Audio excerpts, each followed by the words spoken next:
होती है। संसार में जीना है तो सबसे प्रेम करो। कहते हैं कि ज्योत से ज्योत जलाते चलो, प्रेम की गंगा बहाते चलो। भैया कहते हैं कि इतना प्रेम करो, अगर किसी से दुश्मनी है तो उस दुश्मन से भी इतना प्रेम करो जो वह दुश्मनी मित्रता में बदल जाए, वह दुश्मनी मित्रता में बदल जाए। भैया एक राजा था, वह अपने प्रजा से बहुत प्रेम करता था। भागवत में लिखा है कि धिक जीवितम प्रजाहीनम धिक गृहम च प्रजा विना धिक धनम चान पतस्य धिक कुलम संति विना। जिस प्रजा का राजा ना हो वह प्रजा बेकार है। जिस कुल में बालक ना हो वो कुल ही बेकार है। जिस घर में मुखिया ना हो, मालिक ना हो, वो घर भी बेकार है। देख लेना भाई, जिसके घर में मान लो कि 5 भाई है, पांचों जो अलग अलग मालिक बन करके बैठा हुआ है, उसका घर ठीक से नहीं चलता है। मालिक तो एक ही रहना चाहिए, लेकिन आज के डेट में उसी घर कलेश होता है। बेटा अपना अलग मालिक बन गया है, बाप अलगे मालिक बन गया है, पत्नी अलगे मालिकिन बन गई है। मालिक तो एक ही होता है, बाकी तो सभी लोग उसके कहने पे चलना चाहिए। भैया एक राजा था, वह अपने प्रजा से बहुत प्रेम करता था। नित्य दिन वह राजा अपने भेष को बदल के, स्वरूप को बदल करके प्रजा के घर में पहुंचता था और जाके पूछता था, क्या भाई ठीक ठाक हो? क्योंकि राजा सोचता था कि अगर राजसी भेष में अगर जाऊंगा तो कोई प्रजा मुझसे यह नहीं कहेगा कि मैं दुखी हूं। सभी लोग कहेगा नहीं महाराज, मैं बिल्कुल आपकी कृपा से सुखी हूं।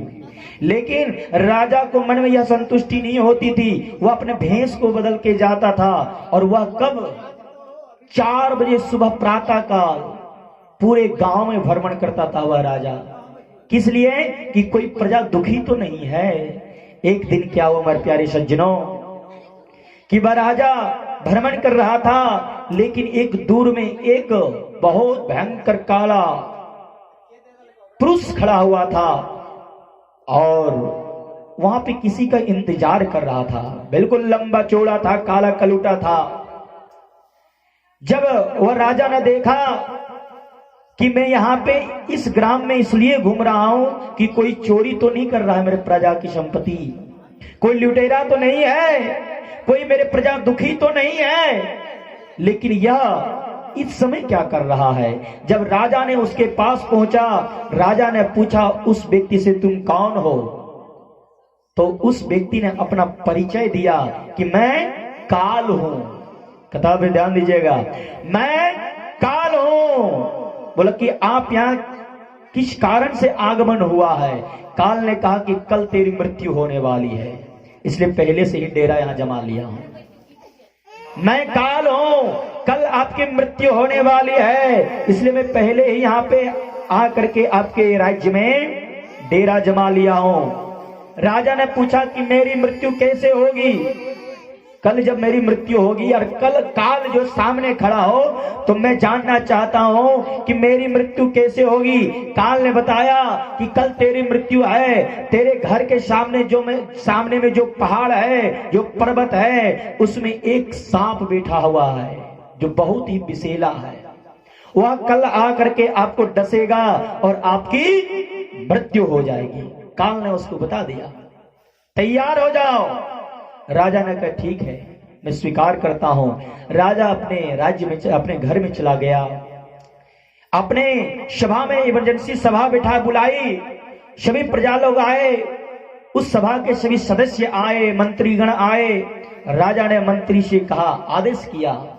राजा ने कहा, मंत्री मेरे घर के सामने जो पर्वत है, जो पहाड़ है, वहां पे एक बहुत ही विषैला सांप रहता है, सर्प रहता है, वह आएगा कल और मुझे डस लेगा और हमारी मृत्यु हो जाएगी, इसलिए मेरा आदेश का पालन करो।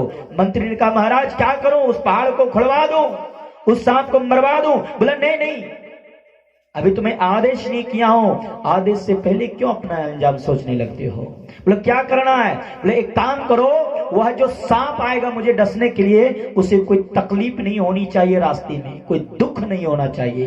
बोला तो उसके लिए क्या करना पड़ेगा? बोला मेरे घर से, मेरे कमरे से लेकर के उस पर्वत के बिल तक, सांप के बिल तक गुलाब की पुष्प बिछा दो, कहीं सांप को आने में कंकड़ ना चुभ जाए, कोई तकलीफ ना हो जाए। जगह जगह पे दूध की कटोरी लगा दो, प्यास लगेगी, भूख लगेगी तो दूध पी लेगा। पानी की व्यवस्था करो, उसके खाने की व्यवस्था करो, क्योंकि वह मुझे डसने के लिए आ रहा है, हमें मारने के लिए आ रहा है, इसलिए कहीं उसको कोई दिक्कत ना हो, आराम से अगर मुझे मार दे। मंत्री ने कहा महाराज ये आप क्या कर रहे हैं? जो आपको मृत्यु देगा, मृत्यु का घाट उतार देगा, उसे आप इतना प्रेम कर रहे हैं, उसके भविष्य के बारे में सोचते हैं, उसके तकलीफ के बारे में सोचते हैं। राजा ने कहा कि मैं राजा हूं, मैं जो आदेश करता हूं उसका तुम पालन करो, तुम मंत्री हो, तुमसे सिर्फ विचार विमर्श ही हो सकता है, लेकिन मैं यहां विचार विमर्श के लिए नहीं बैठा हूं, यहां तो मैं आदेश करने के लिए बैठा हूं। मंत्री ने कहा जैसा आपका आज्ञा महाराज। मंत्री गया और पूरे रास्ते में पुष्प बिछा दिया, जगह जगह पे पानी की कटोरी, जगह जगह पे दूध की कटोरी, लावे इत्यादि है, जगह जगह पे सभी की व्यवस्था। और महाराज जब सभी व्यवस्था कर दिए, वहां पे जब कल आया, डसने की जब समय आ गया, उस बिल से सांप जैसे ही बाहर निकला, देखा कि पुष्प बिछाया हुआ है मार्ग में। सांप ने सोचा कि ये पुष्प मेरे बिल से, बिल के रास्ते में ये क्यों बिछाया गया है?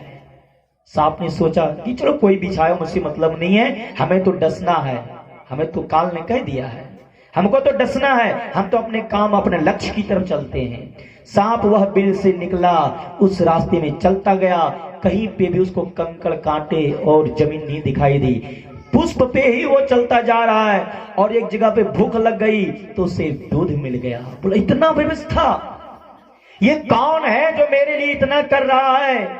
आगे जब बड़ा प्यास लगी, पानी पीने व्यवस्था कटोरी में रखा हुआ है। सांप ने कहा हे भगवान, वह जो भी हो, वह जो भी हो, उसकी लंबी उम्र हो जाए, वह जो भी हो जो मेरे लिए इतना किया है, उसके लिए उसे आशीर्वाद देता हूं कि उसकी लंबी उम्र हो जाए।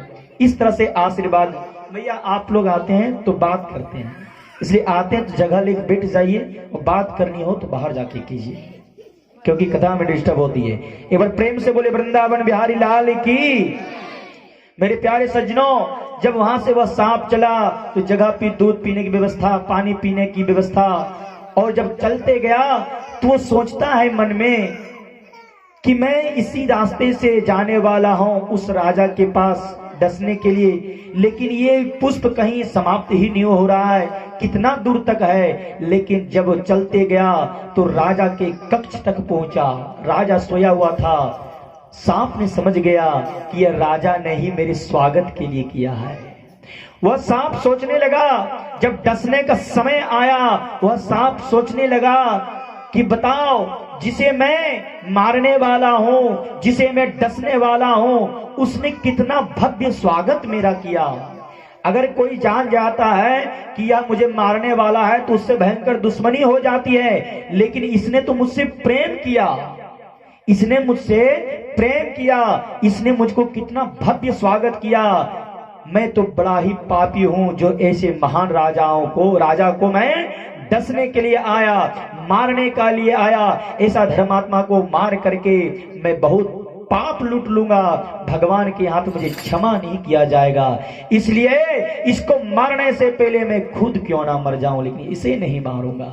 सांप जो है उसी पलंग के नीचे में अपना फन को पटक करके मर गया। राजा जब उठता है, जगता है और देखता है सुबह को, तो सोचता है कि कल मेरी मृत्यु होने वाली थी, मृत्यु हुई क्यों नहीं? काल ने आकर स्वयं बताया था कि आपकी मृत्यु हो जाएगी, सांप आ गया डस लेगा, हमारी तो मृत्यु नहीं हुई, ऐसा क्या हो गया? जब उठ करके नीचे जमीन पे पांव रखता है तो देखता है कि एक सांप है, लेकिन वो मरा पड़ा हुआ है, फन से ब्लड निकल रहा है, खून निकल रहा है, रक्त निकल रहा है। राजा ने समझ गया कि यह सांप हमें ना मार करके खुद वह अपनी मृत्यु को गले लगा लिया। इस कथा से हमें यह संदेश मिलता है कि हमें उस विरोधी से भी इतना प्रेम करना चाहिए। अगर आपसे कोई विरोधी आपसे विरोध मानता है, दुश्मनी करता है, तो भैया उसको इतना प्रेम दो, इतना प्रेम करो, जितना बार वह मुंह मोड़े उतना बार उसको टोक टोक के बोलो, उतना बार राम राम बोलो, राधे राधे बोलो, उतना बार हाल चाल उसको पूछो। आज मुंह मोड़ेगा, कल मोड़ेगा, परसों मोड़ेगा, 10 दिन तक मोड़ेगा, लेकिन 11वां दिन जरूर कहेगा देखो तो कितना अच्छा है। जितना हम भग रहे हैं इससे, जितना इसका विरोध कर रहे हैं, उतना ही ये हमारे पीछे पड़ा हुआ है प्रेम करने के लिए। एक दिन वह दुश्मनी प्रेम में बदल जाएगा, मित्रता में बदल जाएगी। बोल वृंदावन बिहारी लाल की।